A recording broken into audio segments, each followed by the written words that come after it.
ఆంధ్రప్రదేశ్ రాష్ట్ర రాజధాని అమరావతి నగర నిర్మాణ పనులు శరవేగంగా జరగబోతున్నాయి. మే నెల 2వ తేదీన ప్రధానమంత్రి చేతుల మీదుగా అమరావతి నిర్మాణ పునఃప్రారంభం జరగబోతోంది. దీనికోసం రాష్ట్ర ప్రభుత్వం సర్వత్రా అన్ని ఏర్పాట్లు చేస్తోంది. అంటే మనకి ఏదైతే వెలగపూడి ప్రాంతం ఉందో సచివాలయం ప్రాంతం, అక్కడ సుమారుగా 250 ఎకరాల స్థలంలో ఒక భారీ బహిరంగ సభ ఏర్పాటు చేసి ప్రధానమంత్రి చేత ఈ అమరావతి నిర్మాణ పనులను పునఃప్రారంభించబోతున్నారు. దాదాపు 50,000 మంది వివిఐపీలు ఈ పునఃప్రారంభ సభకు హాజరు కాబోతున్నారు. అంతేకాదు వచ్చేటువంటి లక్షల సంఖ్యలో ఉన్నటువంటి ప్రజలకు కూడా ఎలాంటి ఇబ్బంది కలగకుండా, ట్రాఫిక్కు ఎలాంటి అసౌకర్యం కలగకుండా కట్టుదిట్టమైన ఏర్పాట్లు చేయాలని ఆంధ్రప్రదేశ్ ప్రభుత్వం భావిస్తోంది. దానికి తగినట్లుగానే అన్ని ఏర్పాట్లను చకచకా చేస్తుంది. సాయంత్రం 2 గంటలకు అంటే మధ్యాహ్నం 2 గంటలకు ప్రారంభమయ్యే మోడీ బహిరంగ సభ వచ్చేటువంటి విఐపీలు వివిఐపీల తాకిడి నేపథ్యంలో సామాన్యమైనటువంటి ప్రజలకు కానీ, సభకు వచ్చేటువంటి ప్రజలకు కానీ ఎలాంటి అసౌకర్యం కలగకుండా కట్టుదిట్టమైన ఏర్పాట్లు చేయబోతుంది. అయితే ఈ సభకు దాదాపుగా 5 లక్షల మంది ప్రజలు హాజరు కాబోతున్నారనేది ఒక సమాచారం.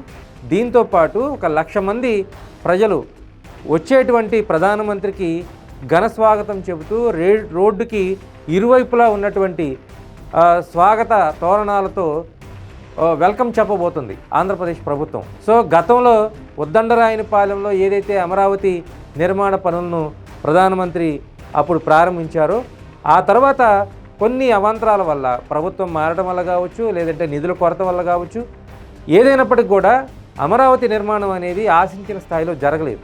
సో కొత్తగా వచ్చినటువంటి కూటమి ప్రభుత్వం ఇప్పుడు తాజాగా ప్రధానమంత్రిని మళ్ళీ అమరావతి ప్రాంతానికి ఆహ్వానిస్తూ ఇక్కడ చేయబోయేటువంటి అభివృద్ధి కార్యక్రమాలకు శ్రీకారం చుట్టబోతుంది. శరవేగంగా అమరావతి నగర నిర్మాణ పనులను పూర్తి చేస్తామని ఆంధ్రప్రదేశ్ ప్రభుత్వం చెప్తోంది. అయితే ఈ వచ్చేటువంటి ప్రజలకు ఎటువంటి ఇబ్బందులు తలెత్తకుండా ఉండేందుకు గాను ఒక 9 లైన్ల రోడ్లను కూడా నిర్మించబోతుంది. అంటే మనకి ఈ గుంటూరు, కృష్ణా జిల్లాలతో పాటు ఉమ్మడి గోదావరి జిల్లాలు, అదేవిధంగా రాష్ట్ర వ్యాప్తంగా అనేక మంది అమరావతి ప్రాంతాన్ని అభిమానించే వాళ్ళు కానీ, లేదంటే 3 పార్టీలకు సంబంధించినటువంటి అటు టీడీపీ కానీ, జనసేన కానీ, బీజేపీకి కానీ సంబంధించినటువంటి కేడర్ పెద్ద ఎత్తున వచ్చేటువంటి అవకాశం ఉంది.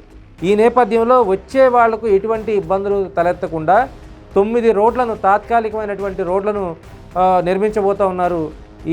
ఈ ఒక్క ప్రాజెక్టు కోసం రేపు అంటే మే 2వ తేదీన మధ్యాహ్నం 2 గంటల నుంచి రాత్రి 7 గంటల వరకు ఈ సభ జరగబోతోంది. సాయంత్రం 4 గంటలకు మోదీ రోడ్ షో ద్వారా ఈ అమరావతి నిర్మాణ నగర పునఃప్రారంభం అనేది జరగబోతోంది.